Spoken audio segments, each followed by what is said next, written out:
आपको बोलो मैं आज यहीं रुकूंगा, नहीं हमारे यहाँ नहीं रुकते। और सच बताऊं तो यहाँ से जाते हुए आंखों में आंसू आ रहे हैं। बाबा ने मुझे बहुत कुछ दिया है, बाबा आपने मुझे बहुत कुछ दिया। बाबा एक सपना था कि बाबा की डोली के साथ जाऊंगा, कभी न कभी बहुत सालों से सोचता था।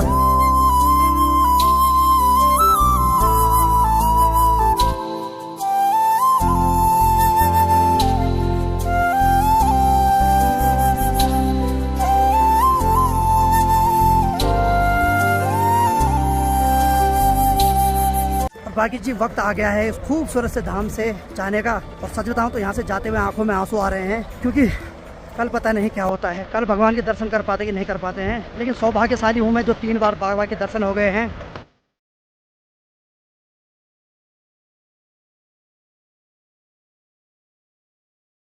शब्द नहीं मेरे पास आज। बाबा से दूर जाने का मन तो नहीं कर रहा है, लेकिन क्या करें, बाबा को एकांत में छोड़ते हैं। हे बाबा सकुशल रखना, फिर आऊँगा अगली बार।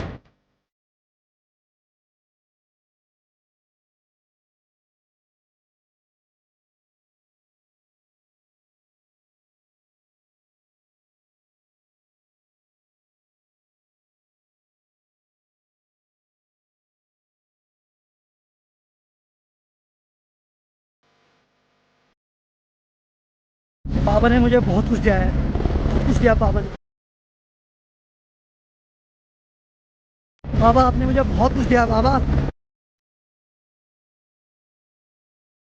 एक सपना था कि बाबा की डोली के साथ जाऊंगा, कभी न कभी बहुत सालों से सोचता था, और इस बार बाबा ने उस सपना भी पूरा कर दिया।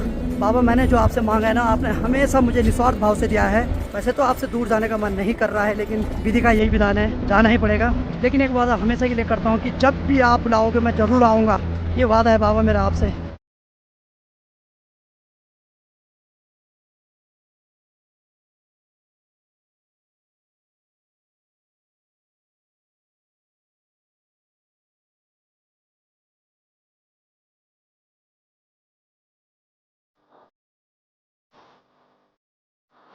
बाकी देखिए कि मैं पहली बार देख रहा हूँ कि ट्रैक्टर भी नीचे जा रहा है, और इसमें आगे और पीछे भयंकर वजन रखा हुआ है। ये ट्रैक्टर पूरा गौरीकुंड तक जाता है। ओ भाई साहब है, मैं तो दंग रह गई देख के।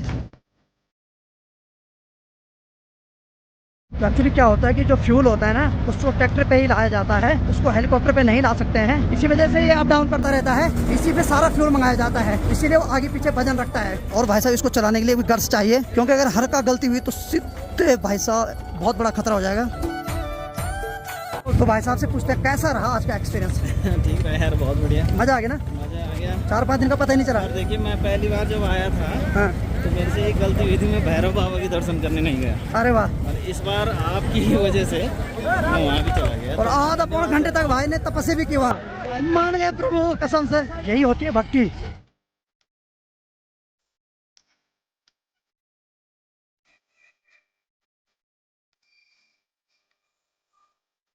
तो देखिए जी नीचे जाते हुए समय थक तो नहीं लग रहा है, लेकिन भाई साहब शरीर पे बहुत ज़्यादा बीत रही है। एक्चुअली क्या हो रहा है कि जब नीचे जाते टाइम चल रहे हैं ना, तो जो बॉडी का वेट है पूरा झोंक मार रहा है आगे की तरफ, उस वजह से पाँव में बहुत दर्द हो रहा है। तो सफ़र में नीचे उतरते हुए हम लगभग 5 किलोमीटर आगे हैं, और इस डिस्टेंस को कवर करने में हमें लगभग आधा घंटा लगा, ज़्यादा नहीं लगा, क्योंकि बहुत सारी जगह शॉर्टकट था जहाँ आधा किलोमीटर का शॉर्टकट हो रहा था। बाकी हमने कल यहाँ पे चाय पी थी, तो बहुत स्वादिष्ट हो रही थी चाय। थोड़ा चाय पी लेते फिर से।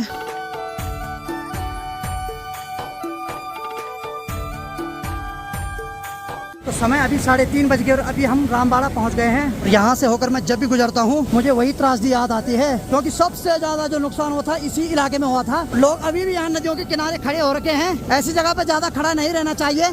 और वैसे बोलते भी हैं कि जब बारिश आती है तो नदी के आसपास नहीं रुकना चाहिए, क्योंकि नदी कभी भी अपना बिखराव रूप ले सकती है। तो नीचे जाते हुए हमें ज्यादा टाइम नहीं लग रहा है, क्योंकि हमारी जो स्पीड है लगभग बराबर बरकरार है।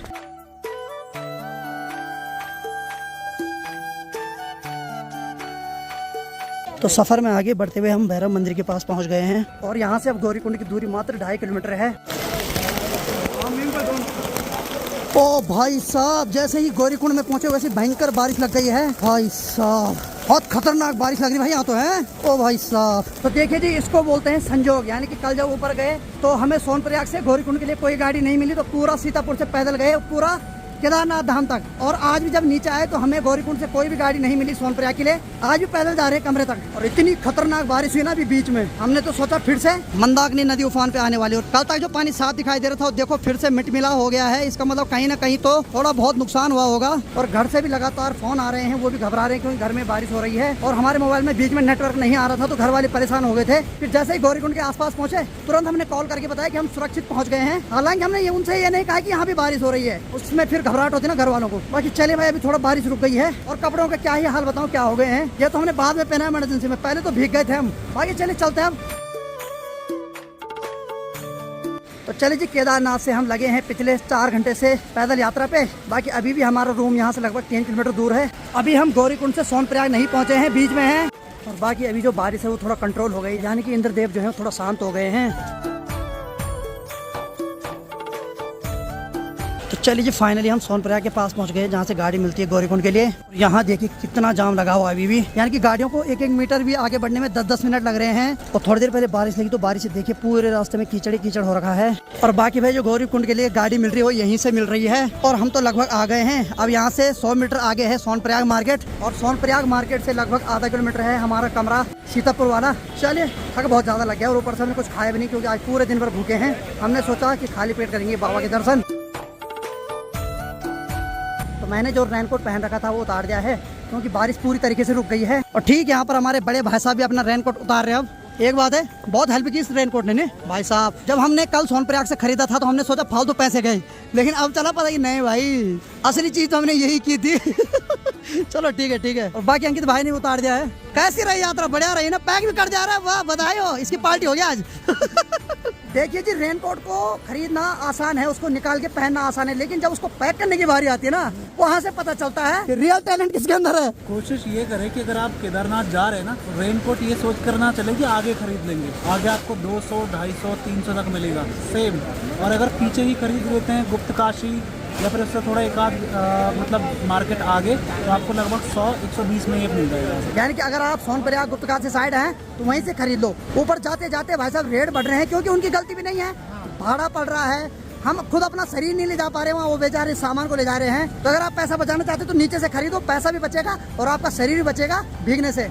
क्योंकि यहाँ बारिश का कोई भरोसा नहीं, यहाँ पर धूप है, 1 किलोमीटर बाद फिर बारिश दिखेगी। तो देखिए जी, थोड़ी देर पहले बारिश हो रही थी, लेकिन यहाँ देखिए कुछ लोग मंदाकिनी नदी के किनारे पे हैं, जबकि ऐसा नहीं करना चाहिए क्योंकि बारिश तो यहाँ रुक रखी है। हो सकता है ऊपर की साइड यानी कि गौरीकुंड और ऊपर रामबाड़ा की तरफ बारिश हो रही होगी। ये वाली नदी कभी भी भीषण रूप ले सकती है। और यहाँ देखिए मस्त करके सभी लोग यहाँ फोटो खींच रहे हैं। ये शौक कई बार डुबा ले जाता है। तो चलिए जी, हम फाइनली सोनप्रयाग के पास पहुँच गए हैं।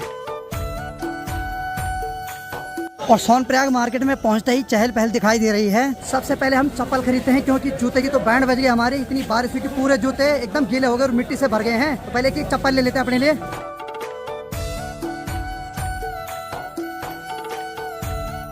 और ठीक सामने है सोनप्रयाग की पार्किंग। कल तक तो थोड़ा बहुत जगह दिखाई भी दे रही थी, लेकिन आज देखो पूरी फुल हो गई है।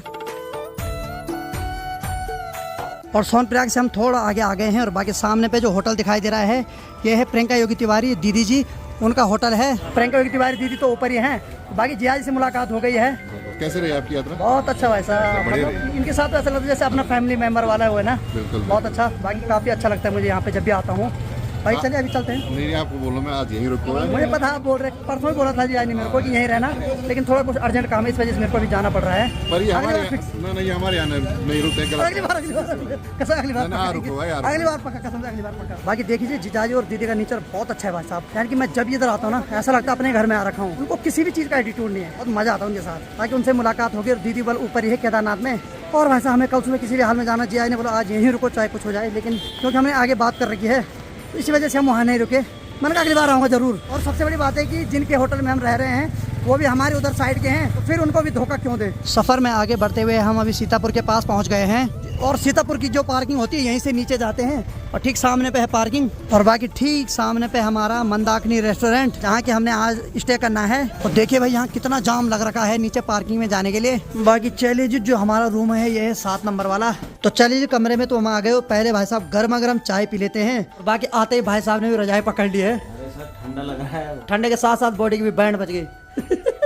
यानी कि पूरे सफर में कुछ नहीं हुआ, लेकिन जैसे यहाँ पहुंचे ना, बाबा केदार ने बोला अब थोड़ा सो भी जाओ तुम जरा। अब पता चल रहा है। और इतने दिन से हम 90 किलोमीटर से ऊपर चल के गए तो पूरी एनर्जी पता नहीं कहाँ से थी। अभी जब वापस आ गए ना यात्रा खत्म करके, अब पता चल रहा है भाई बहुत ही ज्यादा दिक्कत हो रही है। सही बात है, सही बात है। बाकी अंकित भाई तो अंदर नहा रहे हैं अभी, तो चलिए जी गर्मा गर्म चाय का आनंद लेते हैं। तो रात की 8:30 बज गई है और होटल वाले भाई साहब का फोन आ गया कि खाना खाने आ जाओ। और बाकी हम सबके बिस्तर लग रखे हैं और थकान इतनी ज्यादा हो रही है कि एडिटिंग करने का भी मन नहीं कर रहा, मन कर रहा खाना खाते हैं और सीधे सो जाते हैं। तो चले पहले जल्दी जल्दी खाना खाते हैं। और बाकी भाई साहब भी बहुत ज्यादा बेताब हो रखे खाना खाने के लिए, सुबह से भूखे हम सब क्यों।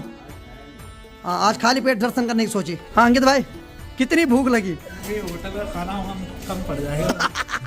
चलो यार देखते हैं। चलो चलो चलो। और बाकी जो होटल है ठीक ऊपर पे है। और बाकी यहाँ देखो इतना सारा जाम लग रखा है अभी सीतापुर की पार्किंग पे जाने के लिए। सब यात्री लोग आ रहे हैं केदारनाथ।